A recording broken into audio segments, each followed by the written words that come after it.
The stars above Earth burned with an unnatural light that Tuesday morning. Minho Kang stood on the bridge of the exploration vessel Silent Dawn, his hands gripping the console as warning alarms screamed through every deck. The ships that had appeared in Earth's orbit were massive beyond comprehension, each one larger than any human-made station. They hung in space like dark mountains blocking out the sun. "Sir, we're receiving a transmission," said Una Park, the young engineer who had been assigned to his crew just 3 months ago. Her voice shook as she worked the communications panel. "It's broadcasting on every frequency." "Every single one?" Minho nodded, his jaw tight. He already knew this wasn't a friendly visit.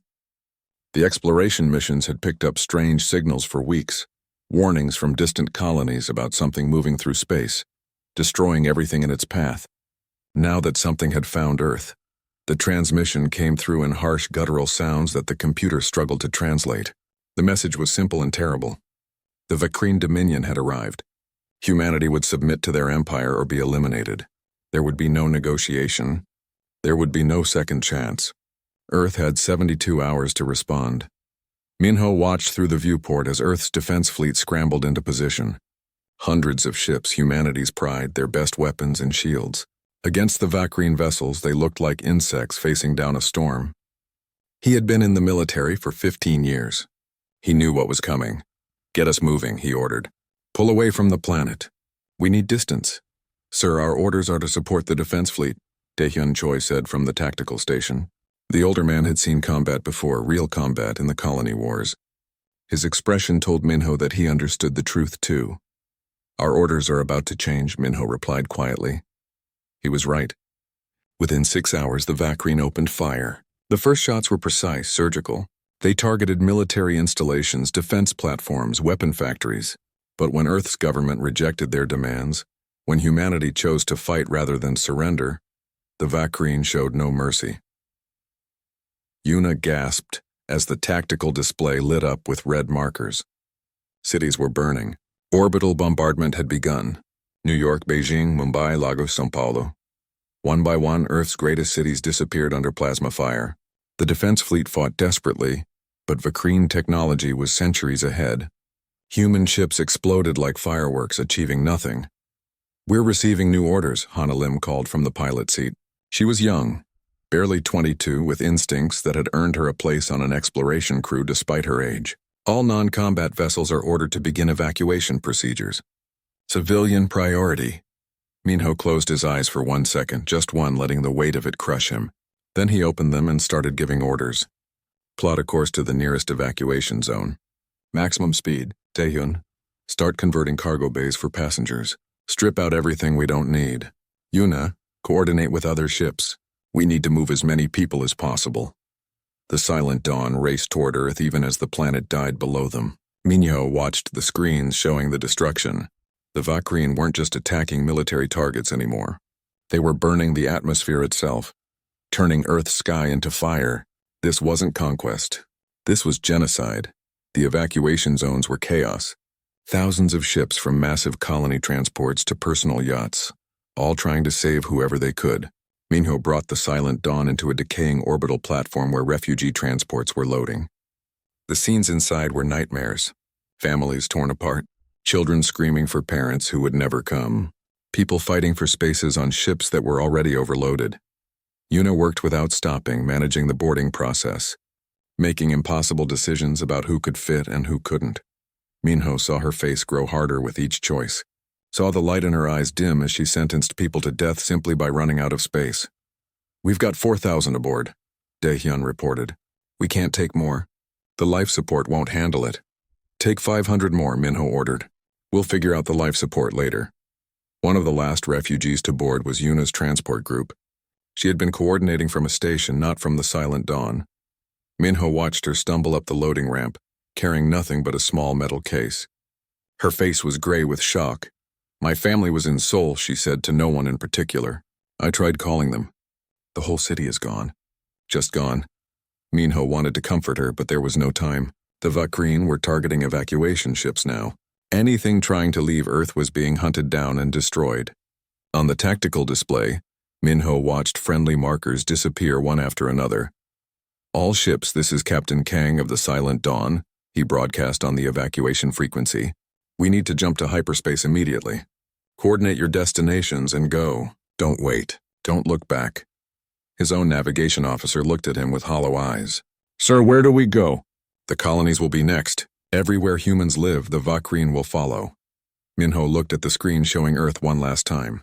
The planet that had been humanity's home for all of its history was now wrapped in flames. The atmosphere glowed orange and red. Soon there would be nothing left but a burnt rock orbiting a star. We go into the dark, he said, into unexplored space. We disappear. The Silent Dawn's hyperspace engines charged up.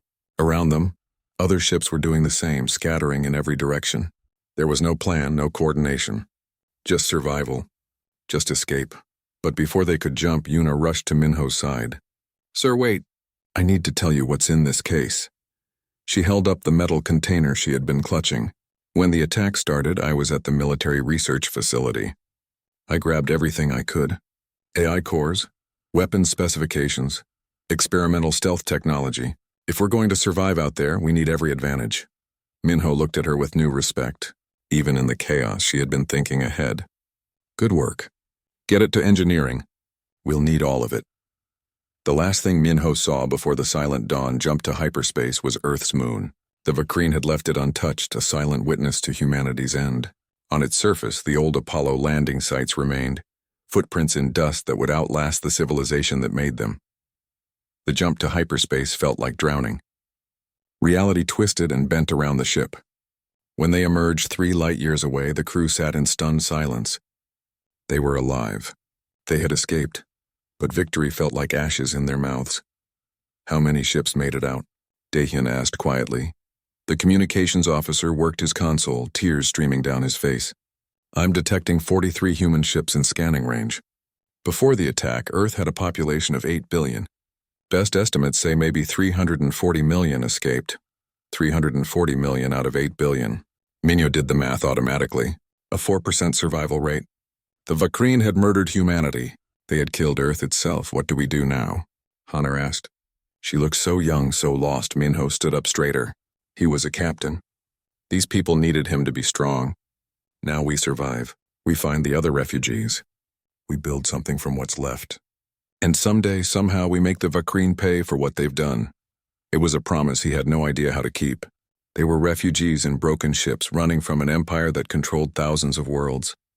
But as Minho looked at the faces around him, at Yuna clutching her stolen technology, at Dahyun checking weapons they barely knew how to use, at Hana plotting courses into the unknown, he saw something the Vakreen hadn't counted on. They saw humans who refused to die. 5 years had changed everything. The Silent Dawn looked nothing like it once did.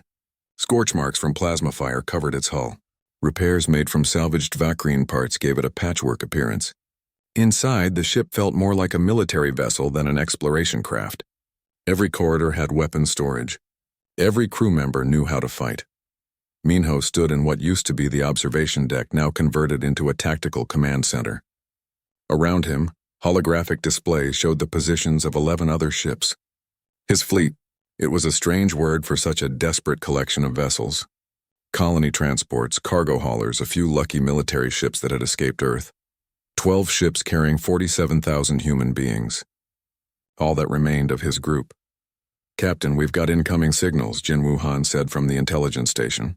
The former analyst had become invaluable over the years, building networks of informants among the species that hated the Vakreen as much as humans did. Vakreen patrol, 3 ships heading toward the Talos system. They're hunting for us. They're always hunting for us, Dahyun replied. He was leaner now, harder. 5 years of constant combat had turned him into something dangerous. The question is, do we run or do we bite back? Minho studied the tactical display. The Vakreen called humans the vermin in their communications. Pests to be exterminated. For 5 years, that's what they'd been doing. Tracking down refugee groups, destroying them without mercy. But Minho's fleet had survived by being smart, being fast and being vicious when necessary. We bite, he decided, but we do it smart. Yuna, what's the status on the new stealth system? Yuna Park had transformed over the years. The shocked young engineer who had fled Earth was gone. In her place was someone fierce, someone who turned grief into innovation. She had taken the stolen military technology and built something new. something the Vakreen had never seen before. "The prototype is ready," she said. "I've installed it on the swift current. It masks our heat signature, our mass displacement, even our quantum trail. On Vakreen sensors will look like empty space. How long will it last? 20 minutes? Maybe 30 if we're lucky. After that, the power drain will force us to shut it down or risk burning out the engines." Minho nodded. 20 minutes. It would have to be enough. "Here's the plan. Swift current goes in silent, gets close to the Vakreen patrol. The rest of us wait at maximum range. When they're distracted, we hit them from 3 directions at once. Fast and brutal. No survivors." Hana spoke up from the pilot station. "Sir, no survivors? We've never had that policy before." "We do now," Minho said, his voice flat. "Every Vakreen we leave alive reports our position, our tactics, our ship types. We can't afford mercy anymore." The words tasted bitter, but they were true. In the 5 years since Earth died, Minho had learned that survival meant making choices he hated. Every choice carved away another piece of who he used to be. The attack went exactly as planned. The swift current drifted toward the Vakreen patrol like a ghost, invisible on their sensors. The alien ships continued their patrol pattern, unaware they were being hunted. When the distance closed to optimal range, Minho gave the order. "All ships, open fire." The Silent Dawn and 10 other vessels dropped out of hyperspace simultaneously, weapons blazing. The Vakreen patrol tried to respond, but they were surrounded, outgunned. Within minutes, all 3 ships were burning debris. "Sweep for escape pods," Minho ordered. "Destroy them all." Kyung Lee, a fighter pilot who had lost his brother in an earlier battle, handled that task personally. His face showed no emotion as he eliminated every escape pod. Minho watched and said nothing. They were all becoming monsters. But monsters could survive where humans couldn't. After the battle, they salvaged what they could. Vakreen technology, weapons, supplies. Every scrap mattered when you were 47,000 people adrift in hostile space. Jinwoo went through the Vakreen computer systems, downloading navigation data and communication logs.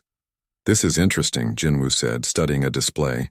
"According to these logs, the Vakreen are terrified of something called the Void Reach. It's a region of space filled with gravitational anomalies and radiation. They refuse to patrol there, call it cursed." Minho felt something stir in his mind. A place the Vakreen feared. A place they wouldn't follow. "Show me." The star charts displayed a region of space that looked like a wound in reality.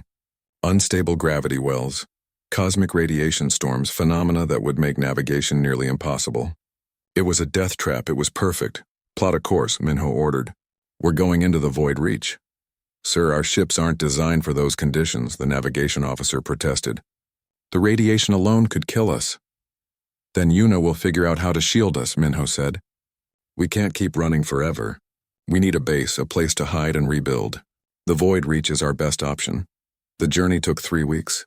3 weeks of navigating through space that tried to kill them at every turn. Gravity wells pulled ships off course. Radiation seeped through shields. 2 ships suffered critical damage. But Yuna worked miracles, adapting Vakreen shielding technology to protect them. When they finally found a stable region deep in the Void Reach, Minho felt something he hadn't felt in 5 years. Hope, small, fragile but real.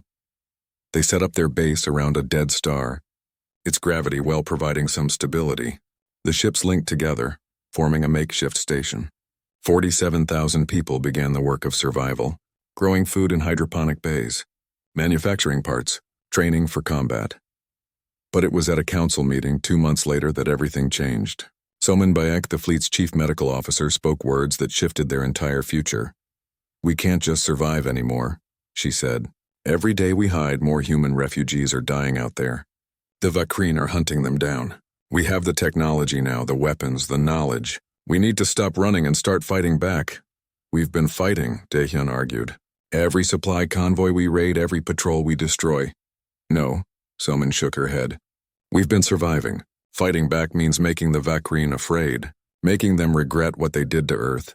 Minho looked around the table at faces he'd come to know like family. Yuna still carrying the weight of her stolen technology.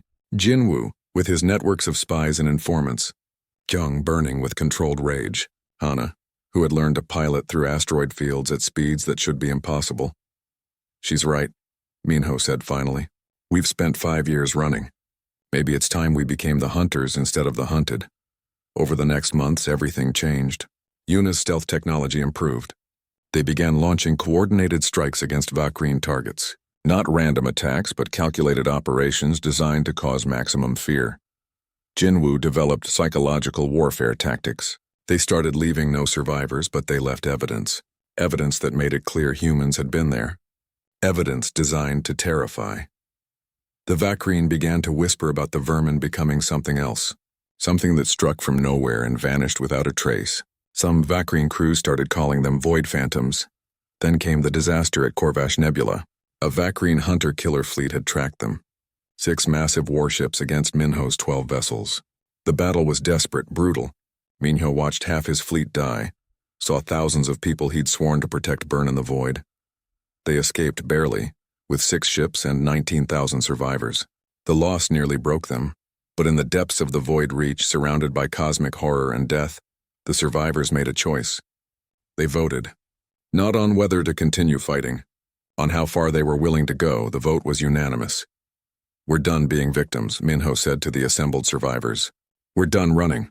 From now on, we're predators. We're ghosts. And we're going to haunt the Vakreen until they wish they'd never heard of Earth."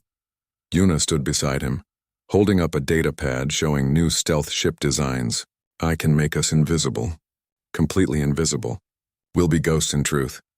Kyung stepped forward, his voice cold and hard. "And ghosts don't show mercy. Ghosts kill." Around the assembly, 19,000 people who had lost everything nodded. They had been refugees, had been prey, had been the vermin. Now they would be something the Vakreen had never faced before. They would be the monsters in the dark, the nightmares that destroyed an empire's certainty. The humans had died on Earth.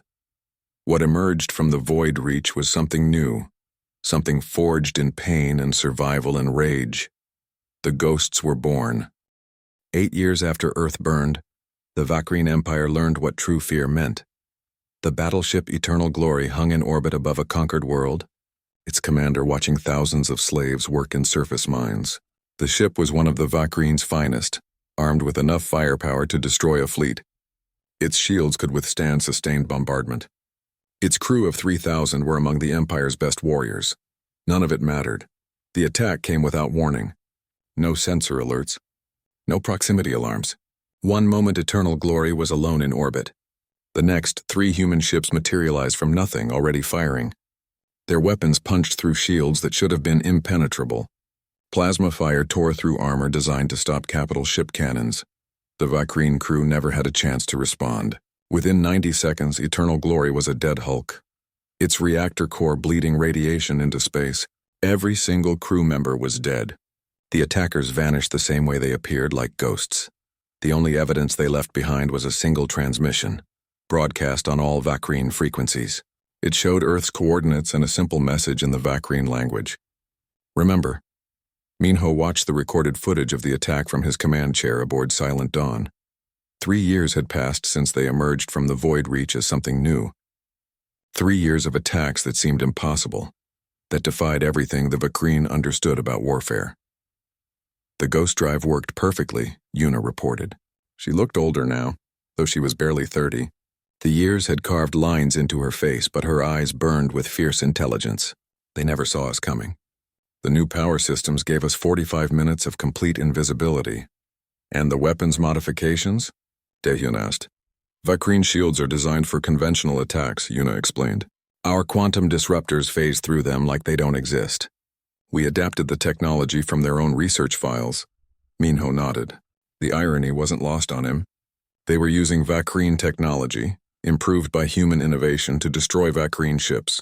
The empire that had hunted them had given them the tools for revenge. But it was more than just technology.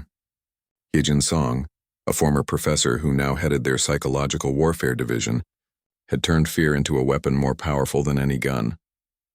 "The Vakreen are a warrior culture," Hyejin explained at a strategy meeting. "They believe in honor, in fair combat, and seeing their enemies die. We deny them all of that. We appear from nowhere. We kill everyone. We leave no witnesses except the ones we choose. We're violating every rule of warfare they understand. And it's working," Jinwu added. His intelligence network had grown massive, reaching into a dozen species across Vakreen space. "My sources report that Vakreen crews are terrified. They call us ghosts. Some refuse assignments to regions where we've been spotted. Their morale is collapsing, it was true. The humans had split into small cells, independent groups operating across Vakrine territory. They shared technology and intelligence but acted autonomously. It made them impossible to track, impossible to predict. The Vakrine never knew where the ghosts would strike next. Last month, a ghost cell had destroyed a supply depot that fed 20 military bases. The month before, another cell had assassinated a fleet admiral in his personal quarters aboard a space station. No one saw the attackers. No one knew how they got in or out. The Vakrine started finding their commanders dead in locked rooms. They found entire outposts abandoned. Every soldier vanished without a trace. They sent battle groups to investigate distress calls only to find nothing but debris and silence. "We need to increase the pressure," Minho said. "Jinwoo, what's our next major target?" "Helix Prime," Jinwoo replied, bringing up a star chart. "It's the Vakrine Strategic Command Station for this entire sector. Heavily defended. But if we could take it, we'd gain access to their entire tactical network. Fleet positions, supply routes, command codes, everything." Minho studied the defenses. It was suicide. Helix Prime had defensive platforms, patrol fleets, thousands of soldiers. But looking around the table, he saw the same hunger in every face. They weren't just surviving anymore. They were winning, Mira, he said to the woman at the end of the table. "This is your specialty. Can we infiltrate it?" Mira Shin was small, quiet, and the most dangerous person Minho had ever met. She had led dozens of infiltration operations, walking into Vakrine bases and walking out with their secrets, or their lives. "Give me a team of 10, she said. "And Taejun for tech support." "We can do it." Taejun Woo was 19 years old. He had been 9 when Earth died, had grown up on refugee ships, had never known anything but war. To him, the Vakrine weren't enemies. They were just targets to hack, systems to break, barriers to bypass. He was the future of humanity, forged in fire. The Helix Prime operation took 3 months of planning. Mira's team infiltrated slowly, using false identities purchased from Jinwoo's network. They posed as traders, as maintenance workers, as anything but human. The Vakrine had learned to fear humans in ships, but they still didn't see the danger from individuals. They should have. Mira's team moved through Helix Prime like shadows. Taejun cracked security systems that the Vakrine thought were unbreakable. They planted listening devices, mapped defenses, identified weaknesses, and when they were ready, they struck. It happened during a command staff meeting. The station's top officers gathered to plan their response to ghost attacks. They never finished the meeting. Mira's team hit them simultaneously from 6 entry points, using weapons that made no sound, left no trace. Within 10 minutes, every senior officer on Helix Prime was dead. Taejun downloaded everything from their computers: strategic plans, fleet deployments, intelligence reports, encryption keys. Secrets the Vakrine would kill to protect. Then they vanished. By the time Vakrine security realized something was wrong, Mira's team was already off the station, already jumping to hyperspace. Perfect execution. 0 casualties. The intelligence they stole changed everything. Suddenly, Minho could see the entire Vakrine military structure. He knew where every fleet was positioned. He knew their supply routes, their weak points, their plans. "This is it," he said, reviewing the data. "This is how we really hurt them." Over the next 6 months, the ghost attacks became surgical. They hit supply convoys exactly when they'd be most vulnerable. They ambushed patrol fleets in locations where no backup could arrive in time. They destroyed fuel depots right before major military operations, forcing the Vakrine to cancel attacks on other species. And always, they left no survivors, except when they wanted to. Sometimes they would leave one Vakrine alive, one terrified soldier who had watched their entire crew die to invisible attackers. One witness who would report that the ghost could appear anywhere, kill anyone, vanish without a trace. The psychological impact was devastating. Vakrine military efficiency dropped by 30%. Crews mutinied rather than accept assignments to ghost zones. The empire that had seemed invincible was fracturing, but there was a cost. Minho saw it in his people's eyes. The casual way Kyung talked about killing, the cold efficiency in Mira's voice when she reported body counts, the way Taejun wrote code to breach systems without ever thinking about the people who would die because of it. They were becoming the monsters they fought. Minho knew it. He felt it in himself, in the way he could order attacks that killed thousands without hesitation, in the way he had stopped counting the dead. "We're winning," Yuna said one night, finding him alone in his quarters. The Vakreen are terrified of us. Other species are starting to resist because they see that the Empire can be hurt. We're doing it, Minho, we're actually doing it. I know, he replied. But look at what we've become. Look at what I've ordered people to do. Yuna was quiet for a moment. We became what we needed to be. The Vakreen made us into ghosts, into killers. But we're alive. Humanity is alive. That's all that matters. Minho wanted to believe her. But late at night, he still saw Earth burning. Still saw the billions they'd failed to save. Still wondered if the survival of a few thousand was worth becoming creatures that haunted the nightmares of an entire empire. The Vakreen had hunted them, had tried to exterminate them. Now the ghosts hunted back, and they were very, very good at it. But victory was starting to taste like ashes. Still, there was no stopping now. The war would continue until one side broke completely, and Minho was determined it wouldn't be humanity. The ghosts would keep hunting, keep killing, keep being the monsters that no fleet could catch, no defense could stop. They had risen from Earth's ashes, and they would have their revenge, no matter the cost to their souls. 12 years after Earth's death, the Vakreen Dominion was falling apart. Marshal Vrakor stood before the Supreme Council, his 3 eyes burning with rage that his subordinates had learned to fear. The most decorated military commander in Vakreen history, the warrior who had conquered 40 systems, was being humiliated by a handful of human refugees. The vermin must be exterminated, Vrakor declared. Every resource, every ship, every soldier. We will hunt them across the galaxy until not one remains. The council members shifted uncomfortably. They were politicians, not warriors. They understood what Vrakor refused to see. The war against the human ghost was destroying the Dominion from within. Marshal, one counselor ventured carefully, perhaps we should reconsider our approach. The humans are few in number. Surely a negotiated settlement. Negotiation? Vrakor's roar echoed through the chamber. They murdered my son. They destroyed the eternal glory with him aboard. They kill our warriors like cowards hiding in their shadows. There will be no negotiation. Only extinction. What Vrakor didn't mention was how desperate things had become. Ghost attacks had destroyed 30% of the Dominion's supply infrastructure. Vakreen crews were deserting rather than face the invisible killers. 3 subject species had openly rebelled, inspired by humanity's resistance. And worst of all, Vrakor's own tactics were making it worse. In his obsession with destroying the humans, he had begun massacring any species suspected of helping them. Entire colonies wiped out on suspicion. Neutral trade stations destroyed. He was creating enemies faster than he could fight them. Minho learned all of this from Jinwu's intelligence network. They sat in the command center of the rebuilt Silent Dawn, reviewing reports from a dozen species. Vrakor is losing control, Jinwu reported. He's committed 3 major war crimes in the last month alone. Species that were neutral are turning against the Vakreen. We've never had more allies. Allies helping us or allies helping themselves? Minho asked. Both, Jinwu admitted.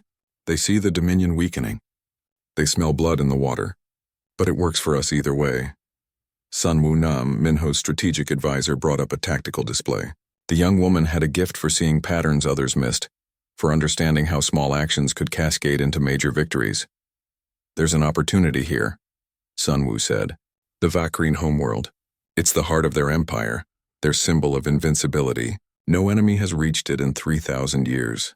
But with what we've learned, with the chaos Vrakor is creating, I think we could strike it. The room went silent. Strike the Vakreen homeworld. It was insane. It was impossible. It was exactly what they needed. Explain, Minho said. Sun Wu pulled up star charts and defensive positions. The homeworld's defenses rely on a centralized AI system. Teijin believes he can crack it using the codes we stole from Helix Prime. If we can corrupt that AI, turn their own defenses against them, we create an opening. An opening for what? Daeyun asked. To attack the most heavily defended world in the Dominion? To end the war, Minho said quietly, understanding Sun Wu's plan. We strike their homeworld, prove that nowhere is safe, and force them to negotiate. Or we die trying. This is suicide, someone protested. Everything we've done for 12 years has been suicide, Minho replied. But we're still here. The debate that followed was fierce. Hana argued that they should focus on smaller targets. Continue the guerrilla war. Kyung demanded they destroy the homeworld completely. Make the Vakreen feel the same loss humans had felt. Soman Bayek pleaded for restraint, for remembering their humanity. But it was Yuna who cut through the argument. We've been running and fighting for 12 years. We've survived when we shouldn't have. We've become ghosts, monsters, nightmares. But all of it was for one purpose, to ensure humanity survives. This strike, if it works, ends the threat forever. We have to try. Minho looked around the room at faces he knew better than his own family. Faces marked by war, by loss, by impossible choices. They were 68,000 people now on 93 ships scattered across space. Every single one of them had voted to keep fighting. We go, he decided. We gather every ship, every resource. We make them think we're attacking a dozen places at once, and then we strike their homeworld with everything we have. Jihoon Ryu, commander of the second largest ghost fleet, had opposed Minho's leadership for years. He thought Minho was too cautious, too willing to spare enemies. But even he nodded agreement. If we're going to do this, Jihoon said, we do it right. Total commitment. Everything we've learned, every trick, every weapon, we hit them so hard they never forget. The preparation took 2 months. Yuna and Taijin worked around the clock developing new weapons, new stealth systems, new ways to kill. Jinwoo coordinated with allies across Vakreen space, setting up diversions and gathering intelligence. Mira trained infiltration teams for the impossible task of getting into the homeworld system. And Minho wrestled with the weight of what he was about to order. 68,000 people, 93 ships. If this failed, humanity's survivors would be wiped out. Everything they'd sacrificed, everyone they'd lost, all of it would be for nothing. Second thoughts? Yuna asked, finding him alone before the operation. Third and fourth thoughts, Minho admitted. I'm about to gamble everything on one attack. If you're wrong, we die fighting, Yuna interrupted, instead of dying while running. That's more than Earth got. That's more than 8 billion people got. She was right. They were already dead by every reasonable measure. Everything since Earth's fall had been borrowed time. Now they would spend it all on one desperate throw of the dice. The operation began with coordinated ghost attacks across 6 Vakreen sectors. Phantom fleets appeared on sensors. Ships that looked real but were just decoys. Elaborate fakes designed by Yuna's team. The Vakreen scrambled to respond, splitting their forces exactly as planned. While they chased ghosts, Minho led 30 ships toward the homeworld. Real ships carrying real weapons crewed by people who knew they probably wouldn't survive. They used every trick they'd learned. Stolen hyperspace codes got them past the outer defenses. Ghost drives made them invisible to sensors. Intelligence from Jinwoo's network gave them safe routes through minefields that should have been impenetrable. And then they were there, in orbit of the Vakreen homeworld, the planet that had ruled an empire for millennia. Minho could see cities covering the surface, massive orbital stations, defensive platforms that could destroy fleets. Taijin, he said, his voice steady despite the fear. It's time. Corrupt their AI. The young man's fingers flew across his console. He was using access codes stolen from Helix Prime, backdoors he'd found in Vakreen systems, exploits he'd developed over years of study. The defensive AI was supposed to be unhackable. Supposed to be. I'm in. Taijun breathed. I'm actually in. Uploading the virus now. On the tactical display, Minho watched as the Vakreen homeworld's defenses began to fail. Orbital platforms powered down. Defensive grids went offline. And then most beautifully, the defensive weapons began targeting Vakreen ships instead of human ones. All ships, Minho broadcast. Attack pattern Delta. Hit them with everything. The battle that erupted was chaos. Vakreen forces scrambled to respond, but their own defenses were destroying them. Human ships, invisible on sensors, struck from impossible angles. Kyung led fighter wings through gaps in the defenses that shouldn't exist. Hana piloted the Silent Dawn through maneuvers that defied physics. And in the middle of it all, Minho's ship headed for the flagship Dominion's Will. Because Marshal Vrakor was there. The architect of Earth's genocide was there. The boarding action was brutal. Daehyun led assault teams through corridors filled with Vakreen soldiers. They fought deck by deck, room by room. The Vakreen were fierce warriors. But they were facing humans who had nothing left to lose. Minho found Vrakor on the bridge, surrounded by dead officers, still trying to coordinate a defense that had already failed. You, Vrakor snarled, recognizing humanity's leader. Vermin, you've destroyed everything. You destroyed Earth, Minho replied coldly. You murdered 8 billion people. You hunted us for 12 years. And now we're here, in your home system, killing your people. How does it feel, Marshal? Frykor lunged, but he was old, wounded, and Minho had spent 12 years learning to kill. It ended quickly. But as Minho stood over Vrakor's body, he heard shouting from the tactical station. Kyung was there, his eyes wild, his hands on weapon controls. We can do it, Kyung said. We can destroy their planet. Finish what they started with Earth, make them feel the same pain. Stand down, Minho ordered. They deserve it. Kyung screamed. Every single one of them deserves to burn like Earth burned. Hana moved toward Kyung, her hand on her weapon. Don't do this. We're not them. We can't become them. The moment hung frozen. Kyung's hand on the firing controls. Hana ready to stop him.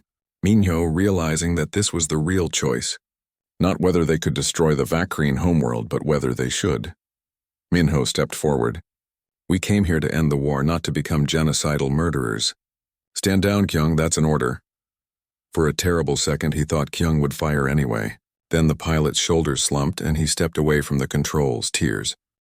Minho stood on the bridge of Dominion's Will, the captured Vakrine flagship, and broadcast on every frequency the Empire used. Every ship, every station, every world under Vakrine control would hear his words. I am Captain Minho Kang, commander of Earth's survivors, he said. 13 years ago, your empire murdered my world. You killed 8 billion people. You hunted us across the stars, called us vermin, tried to exterminate every last human. Today we stand in orbit of your homeworld. Your fleets are scattered. Your defenses are broken. Your marshal is dead. He paused, letting that sink in across the empire. We could destroy your planet. We could make you feel the same pain you inflicted on Earth, but we won't. Because we're not you. We're offering terms. Recognize humanity's right to exist. Pay reparations. Return the Earth system to us. Put Marshal Vrakor's staff on trial for genocide. Accept these terms or we continue this war until your empire is ash. The Vakrine response came within an hour. The Supreme Council, watching their homeworld held hostage, watching their military in chaos, agreed to everything. Just like that, after 13 years of war, it was over. But it didn't feel like victory. Minho sat in his quarters that night, staring at his hands. How many Vakrine had he killed? How many orders had he given that resulted in death? He'd become exactly what he'd fought against, someone who could kill without hesitation, who could watch thousands die and feel nothing. A knock at the door. Yuna entered without waiting for permission. The Council has confirmed the treaty terms, she said. They're withdrawing all forces from human territories. They've agreed to the trials. We won, Minho. We actually won, did we? He asked. Look at what we became. Look at what I turned us into. Yuna sat across from him.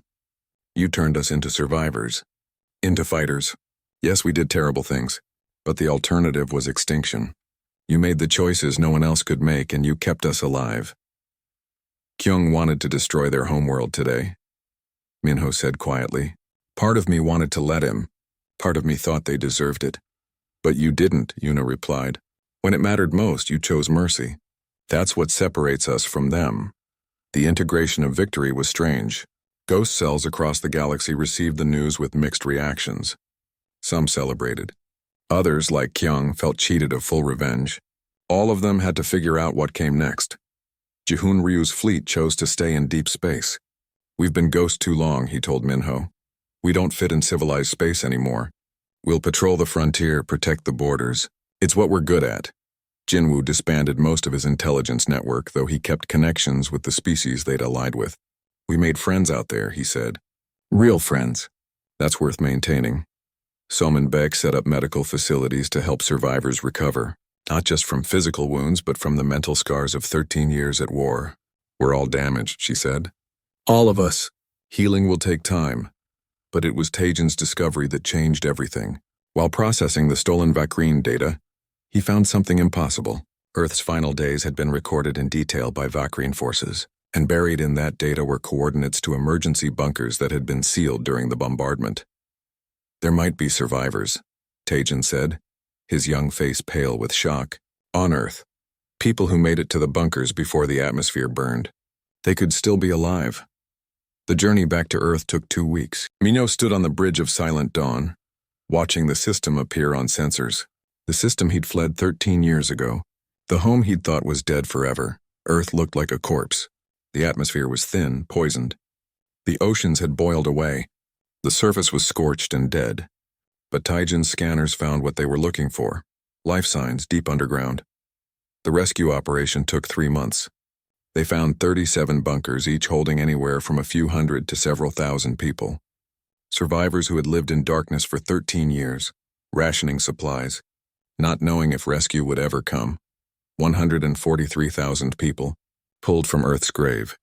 Minho met them as they came aboard the ships, saw their faces gaunt from rationing, pale from years without sunlight, saw their disbelief that anyone had come, saw their tears when they learned that humanity had survived, had fought back, had won. "Is it really over?" one woman asked him. She held 2 children who had been babies when Earth burned. "Are we really safe?" Minho wanted to say yes, wanted to promise that the nightmares were over. But he'd learned too much about the universe to lie. "The Vakrine War is over," he said, "but there's still work to do. Rebuilding, healing, making sure this never happens again." Among the survivors was a young boy, maybe 10 years old, who stared at Minho with eyes that had seen too much. "What happened to the people who did this?" the boy asked. "Did you kill them all?" Minho knelt down to the boy's level. "Some of them. The ones responsible for the worst crimes will face trial. But we didn't destroy their world. We didn't become like them. We fought until they agreed to peace. Why?" the boy asked. "They killed everyone. Because," Minho said slowly, "if we'd destroyed their world, we would have become the same kind of monsters. And then everyone who died on Earth would have died for nothing." The boy thought about that, then nodded. It was a small thing, but it gave Minho hope. Maybe the next generation wouldn't carry the same rage, the same scars. Maybe they could build something better. The Earth system couldn't support life anymore. The Vakrine had seen to that. But it was humanity's by right, and they claimed it. Built stations in orbit, established facilities on Mars and the moons of Jupiter, made it a memorial and a home, a reminder and a promise. Yuna designed the memorial herself, a massive structure in Earth's orbit visible from the surface. It listed the names of every person who died, 8 billion names carved in eternal light. At the center, a simple message. They tried to extinguish humanity. We became stars instead. The trial of Vakrine commanders lasted 6 months. Evidence of war crimes, of genocide, of systematic extermination. The galaxy watched as the Dominion's leaders were held accountable. Some were executed, others imprisoned forever. Justice, imperfect but real. The reparations helped rebuild. Resources, technology, territory. The Vakrine Empire shrank, their conquered species gaining independence. Humanity went from refugees to a recognized power, feared and respected. But the cost was written in every survivor's eyes. Hana could never fly without remembering the battles. Kyung carried his rage like a wound that wouldn't heal. Daehyun woke from nightmares of all the people he'd killed. Yuna looked at her inventions and saw the deaths they'd caused. And Minho carried the weight of every decision, every order, every life he'd spent like currency to buy survival. 1 year after the war ended, he stood on an observation deck looking down at the dead world that had been home. Yuna found him there as she often did. "Do you think we did the right thing?" he asked her. "I think we did the only thing," she replied. "We survived. We fought, we won. But more than that, we stayed human. Even when it would have been easier to become monsters completely, you kept us human." "Barely," Minho said. "Barely is enough," Yuna said. "We're here. We're alive. And we have a future. That's more than the Vakrine wanted to give us." Below them, Earth turned silently in the void. A tomb and a warning. A reminder of what had been lost and what had been saved. The human survivors numbered 212,000 now. A fraction of what they'd been. But they were free. They were recognized. They were safe. And across the galaxy, in 1,000 different languages, people told stories of the ghosts. The humans who had been hunted to extinction and refused to die. Who had turned themselves into nightmares that toppled an empire. Who had proven that survival wasn't about being the strongest, but about being the most stubborn, the most clever, the most unwilling to quit. Minho turned away from Earth. There was work to do. Always work to do. Colonies to build. Treaties to negotiate. People to help heal. The war was over, but life continued. He was no longer Captain Kang of the exploration vessel Silent Dawn. He was Minho, leader of humanity's survivors. the man who had guided them through hell and brought them out the other side. The ghosts had served their purpose. They'd frightened an empire into peace. Now it was time to be human again. Time to build instead of destroy. Time to live instead of merely survive. As he walked toward the bridge, Yuna beside him, Minho allowed himself something he hadn't felt in 13 years. Hope. Real, fragile, precious hope. Earth was gone, but humanity remained. And that, in the end, was victory enough. The Empire had hunted them. They had risen as ghosts that no fleet could kill. And now finally they could rest, could heal, could become something more than weapons forged in the fire of genocide. They had survived. That was the greatest revenge of all.